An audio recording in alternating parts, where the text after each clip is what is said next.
الطروحات الكتيرة من وزارة الإسكان شغالة كلها في نفس الوقت، وأهم طرح فيهم شقق سكن مصر ودار مصر وجنة والإسكان المتميز.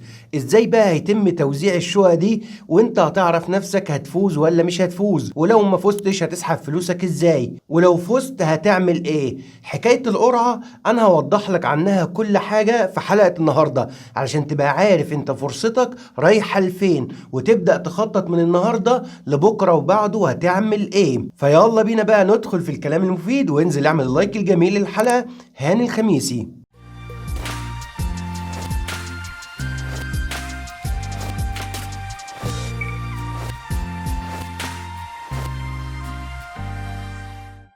السلام عليكم، يا اهلا ومرحبا بكم. يلا بينا بقى نقسم الحلقه لمجموعه من النقاط البسيطه. خلينا نتكلم في اول نقطه. النهارده 5/12/2024، معانا لحد يوم 26/12/2024 والطرح ده هيتقفل.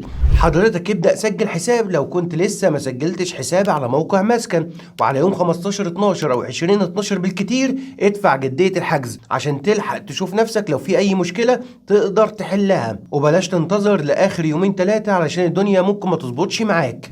اما النقطة التانية بقى بعد يوم 26/12/2024 لما يتقفل طرح سكن مصر ودار مصر وجنة، ايه اللي هيحصل؟ كل الناس اللي قدمت في الطرح ده هيتم مراجعة الأوراق بتاعتهم، وبعدين هيبدأ يوصل لهم رسائل على الموبايل هيحددوا فيها يوم القرعة اللي هيتعمل للمشروعات دي. ومش شرط إن كل المشروعات دي تتعمل القرعة بتاعتها في نفس اليوم، لا هتبقى على أكتر من يوم، وهيبعتوا لكل واحد رسالة حسب اليوم المخصص للطرح اللي هو مقدم فيه. طيب بقى القرعة دي ممكن تتعمل إمتى؟ القرعة دي إن شاء الله بعد ما يتقفل باب الحجز يوم 26/12 ممكن ياخدوا شهر كامل يراجعوا فيه كل حاجة، ممكن يخش في شهر ونص، وممكن كمان توصل لشهرين، بس انا اعتقد ان شاء الله في حدود شهر تتحدد القرعه. طيب بقى القرعه بتاعت الشقق دي هتكون فين بالظبط؟ هي ملهاش مكان ثابت، ممكن يحددها لك في اي نادي من النوادي، اي قاعه من القاعات هيقول لك احنا هنعمل القرعه في المكان ده، فانت تقدر تحضر القرعه وممكن ما تحضرهاش عادي جدا، مش اجباري لانها بتتذاع على الهوا وكل الناس بتبقى حاضراها، وبتنزل كمان على القناه الخاصه بهيئه المجتمعات العمرانيه في بث مباشر.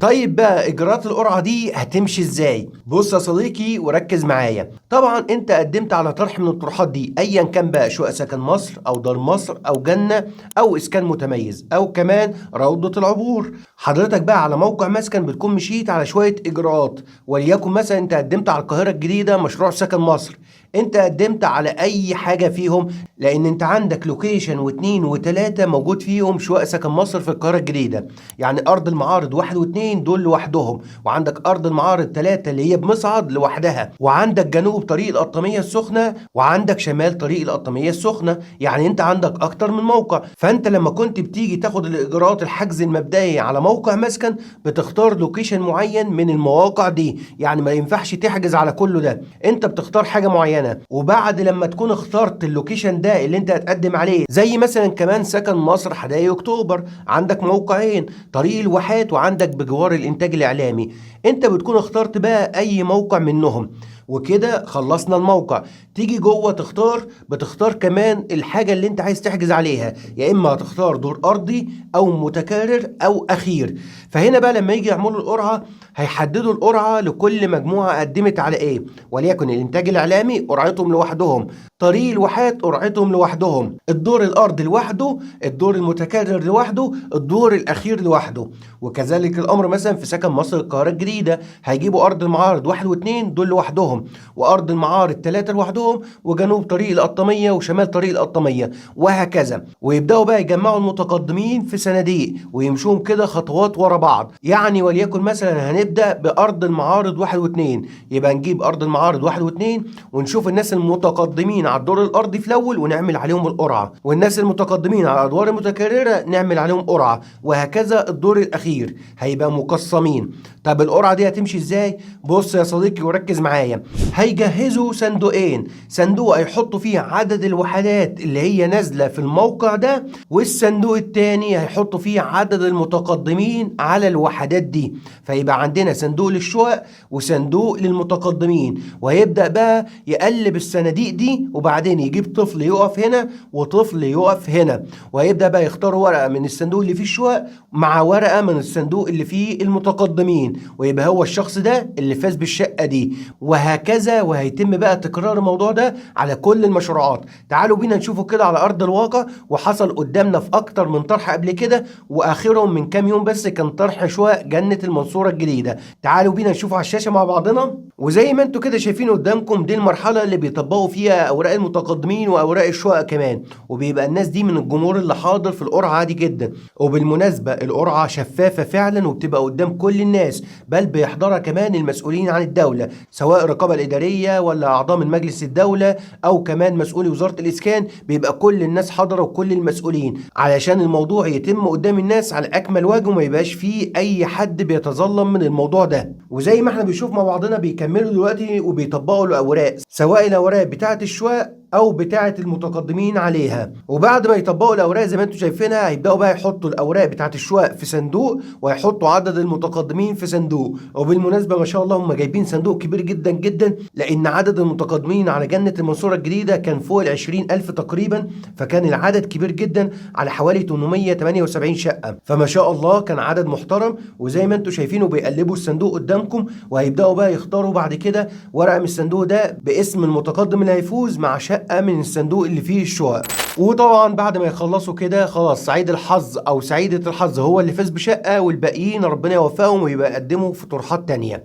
طيب بقى ايه اللي هيحصل بعد كده؟ الناس اللي حضرتك ما فازتش هيبقى معاها من 15 يوم ل 20 يوم بعد القرعة ما تنتهي كل القرعة، لان الطرح بيبقى نازل فيه اكتر من مشروع او اكتر من مدينة. هيخلصوا كل المدن دي، وبعدين يبداوا يبعتوا رسائل للناس ان الفلوس هترجع لكم، او رجعت لكم في الحساب بتاعكم، او رجعت في فوري وتقدر تسحبها من اي فرع لو انت كنت دفعتها عن طريق فوري، وهترجع لك على الفيزا لو انت كنت دفعتها من الفيزا. هترجع من 15 يوم لشهر.